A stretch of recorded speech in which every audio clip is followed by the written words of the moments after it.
اور پھر انہوں نے اسلام کی جو خدمات سر انجام دی ہیں، جس کی بشارت اللہ کے نبی خود دے کر گئے تھے۔ ایک مرتبہ آپ نے فرمایا، اے لوگو، میں نے خواب یہ دیکھا ہے کہ میں نے دیکھا میں ایک ڈول جو ہے وہ کنویں سے نکال رہا ہوں، نکال کے سیراب کر رہا ہوں، جتنی دیر چاہا میں نے سیراب کیا۔ پھر اس کے بعد ابو بکر آئے، انہوں نے وہی ڈول لیا۔ پھر اس کے بعد جو ہے ان کے جو ہے پانی نکالنے میں کچھ کمزوری تھی۔ اس کے بعد عمر فاروق آئے، ان کے ہاتھ میں تو وہ ڈول ایسا لگ رہا تھا کہ چھوٹے سے بڑا ہو گیا ہے، اور اتنا بڑا ہو گیا کہ انہوں نے جو ہے اتنا پانی نکالا کہ حتیٰ سرب العدن، سارے تالاب بھر گئے، سارے لوگ سیراب ہو گئے۔ اس کی تعبیر پتہ کیا ہے؟ اس کی تعبیر یہ ہے کہ اللہ کے نبی نے یہ فرمایا کہ میں جو ہے جب تک ہوں اللہ میرے ذریعے لوگوں تک اسلام پہنچائے گا، جب میں چلا جاؤں گا میرے بعد ابو بکر جو ہے یہ دین کو پھیلائے گا۔ ابو بکر جو ہے اس کے اندر کمزوری ہوگی، واقعی ان کا دور جو ہے کمزور گزرا ہے، لیکن چونکہ جو جتنی استطاعت تھی انہوں نے کام کیا۔ اور آگے پھر آپ نے عمر فاروق کے لیے بشارت دی تھی کہ تم جو ہے یہ آگے پھیلاتے چلے جاؤ گے، اور یہی وجہ ہے ان کے دور کے اندر اس دور کی بڑی طاقت جو کیسر تھی جیسے آج امریکہ ہے وہ فتح ہو گئی، اور پھر ایران جو ہے یہ بھی فتح ہو گیا، اور مدینہ طیبہ کی ریاست 22 لاکھ مربع میل تک پھیل گئی۔ اور فاروق اعظم اس وقت کہا کرتے تھے، پہلے میری چاہت یہ ہوتی تھی کہ میرے پاس جو ہے نا اونٹ ہوں، سرمایہ ہو، دولت ہو، لیکن اب میری چاہت ہے کہ دنیا کا کوئی کونا ایسا نہ ہو جہاں اسلام نہ پھیلا، میں پھیلا کر جاؤں گا۔ اس طرح کے معاملات، اور پھر اللہ کے بندوں انہوں نے اس کے معاملے میں کیسے انداز اختیار کیا۔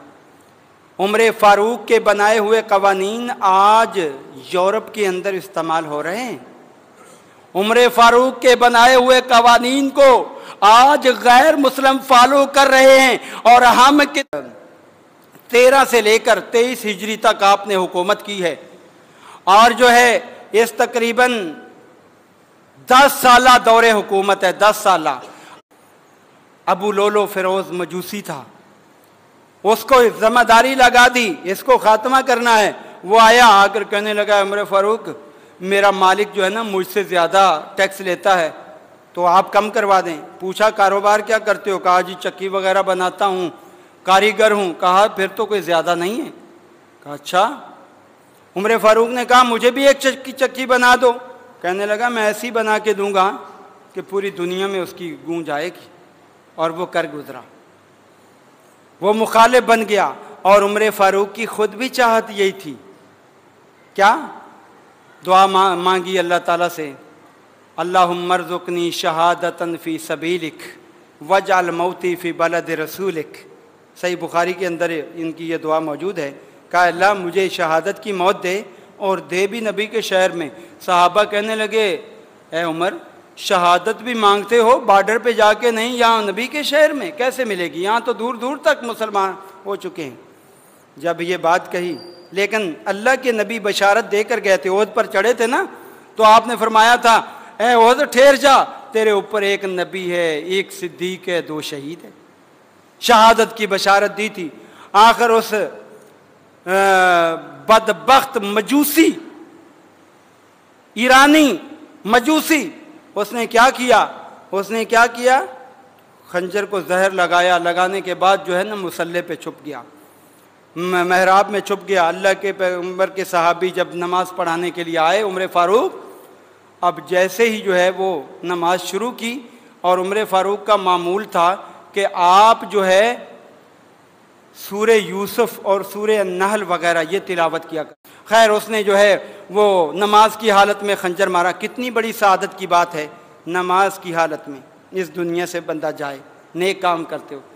اور پھر جو ہے جلدی سے بھاگنے لگا۔ انہوں نے عبد الرحمن بن عوف کو جو ہے اپنی جگہ کھڑا کیا کہ نماز پڑھائیں، اور پھر وہ بھاگتے ہوئے جو اور بھی 6-7 صحابہ کو شہید کیا، آخر ایک صحابی نے اوپر چادر ڈال دی، جب اس نے دیکھا میں بھاگ نہیں سکتا، اپنے آپ کو خنجر مارا اور خودکشی کر کے ہمیشہ کے لیے واصل جہنم چلا گیا۔